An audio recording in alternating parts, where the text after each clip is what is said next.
coming along to this panel. So we're here to discuss if 3D gaming is here to stay. So I'm Andrew Oliver, the CTO of Blitz Games Studios, and the reason I'm here is because I've been quite a big 3D evangelist. Actually, we're all pretty big fans of 3D here, to be perfectly honest.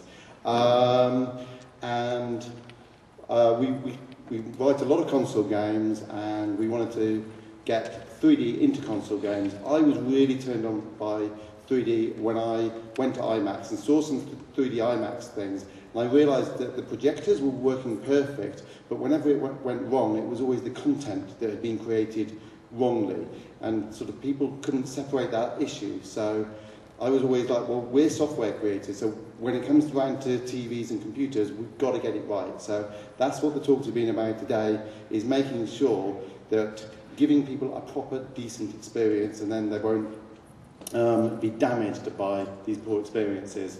So we've had some great talks today, and we have the speakers here. So we'll start with Neil Schneider, the Executive Director of the S3D Gaming Alliance, and that's the official voice and standards body for stereoscopic 3D gaming. That's because it's largely on PC.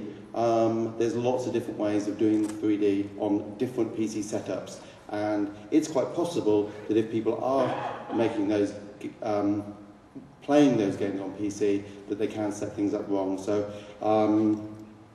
he's been trying to help out there, which is a very good thing. Next is Andrew Fear from Nvidia,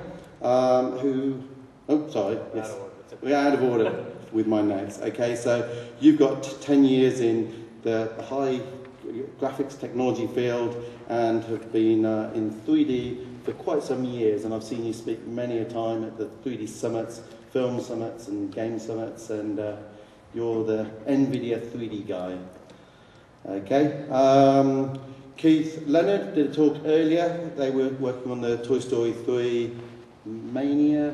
Yeah, Toy Story Midway Mania. Midway Mania, that's the word I was looking for. So they've learned a lot of lessons working closely with Disney, obviously Disney being the very big advocate of 3D, and they were showing how they've translated that into their 3D theme park ride, and it looked very cool. So. And you're actually from Schell Games that have written the game with Disney. And David Coombes, who has spent the last, 15 years at Sony, pretty much from the... okay, most of his working life at Sony, R&D, and has spent the last couple of years working on the 3D program within Sony, SCEA, Sony America. And obviously we've all seen how much Sony are committed to making 3D work and making it look exceptionally good. And obviously this is one of their games, MotorStorm. Okay, so the questions I have to ask are, is 3D gaming here to stay? Well, the problem with 3D is that it has come and gone in the cinema, and people are sort of like wondering whether that's going to happen again. And in fact, I had an interesting report, which I will just bring up here on my iPad, which is 2D, but I'll give me a year or so to sort that out. Okay, so there's a report on the internet, and I want to talk to you guys about this. And we've got to get the graph up, and it says 3D in movies is a gimmick and is dying already. So this is on the 6-axis report, and they've done a survey of cinema-going folk that said how many people who saw Avatar saw it in 3D as opposed to seeing it in 2D. 71% saw it in 3D, the rest 2D. And then they went through each 3D movie, and at each subsequent 3D movie, How to Train Your Dragon, it was 68% saw it in 3D, Shrek Forever After, 61%, Toy Story 3, only 60% of people saw it in 3D, The Last Airbender, 56, and Despicable Me was 45. So the cinemas are getting more and more 3D venues, and the amount of times that people are seeing those is actually dropping. So what do people make of that here? Neil? Okay, you probably saw me because I was... You want to defend that point? Okay, well, I remember that graph clearly, and it got distributed all over the blogs, all over the internet.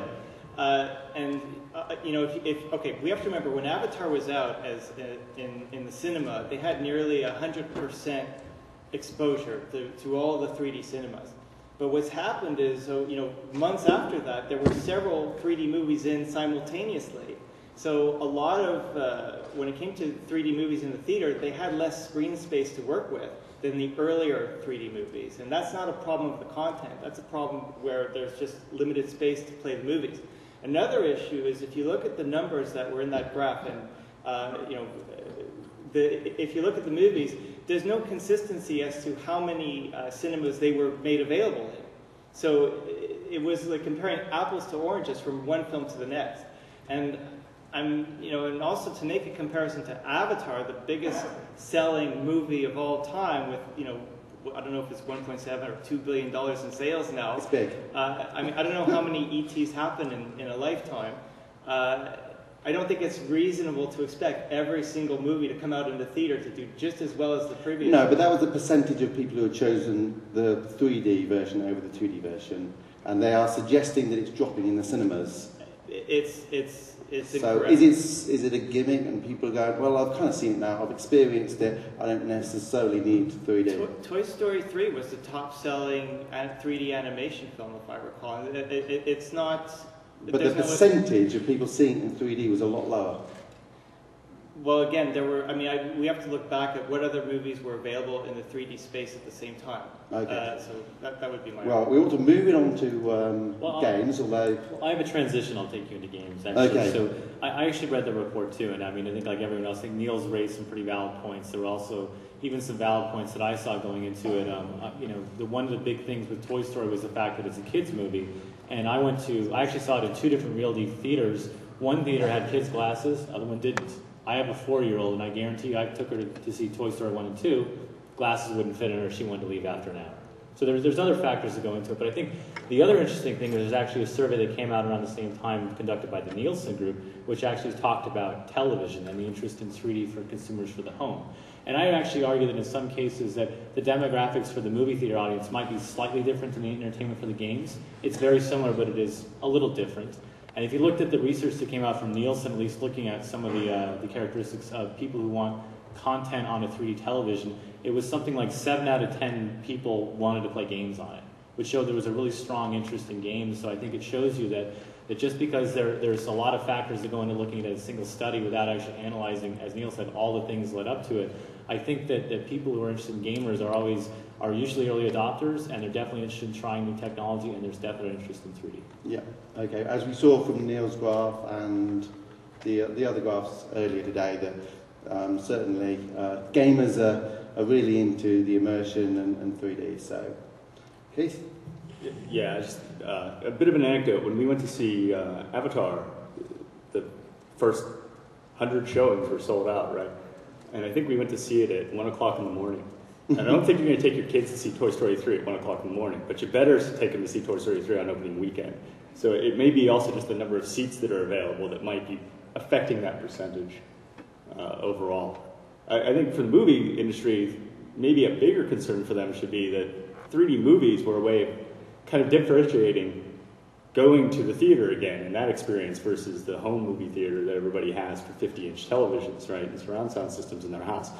But the 3D TVs being so close on the heel of 3D movies, I wonder if they're really going to see that benefit long term. Okay. Okay, so I got a little bit of late-breaking news. Today, Activision have announced that they're bringing out, is it Black Ops? Yeah. Black Ops in 3D on console and PC. So that's the big news from today. But generally speaking, I mean, we know why Sony are pushing 3D, because it's a PlayStation, they want to show the power, they want to show the Blu-ray, they sell 3D TVs. But why would most publishers see, it's going to cost more to make a game, a little bit more maybe, to make a game in 3D, so what's the incentive really for publishers to pay the extra? I could answer, but I think my colleagues should have an opportunity to answer this. Maybe Dave would be a good fit. Go on then. Why should publishers? Well, obviously I work for Sony, so I'm a little bit biased because we make everything from movie studios down to the PlayStation 3. But I mean, from what I've seen, people are very excited about this. People got really excited by Avatar, and most of the major game studios that we're working with are really excited about 3D and experimenting with it. But the concern right now is whether there's a business case for doing it. The amount of risk that you put into a project by adding an extra display format and stuff like that versus the amount of reward. So people are being a little bit hesitant, but most people are really excited.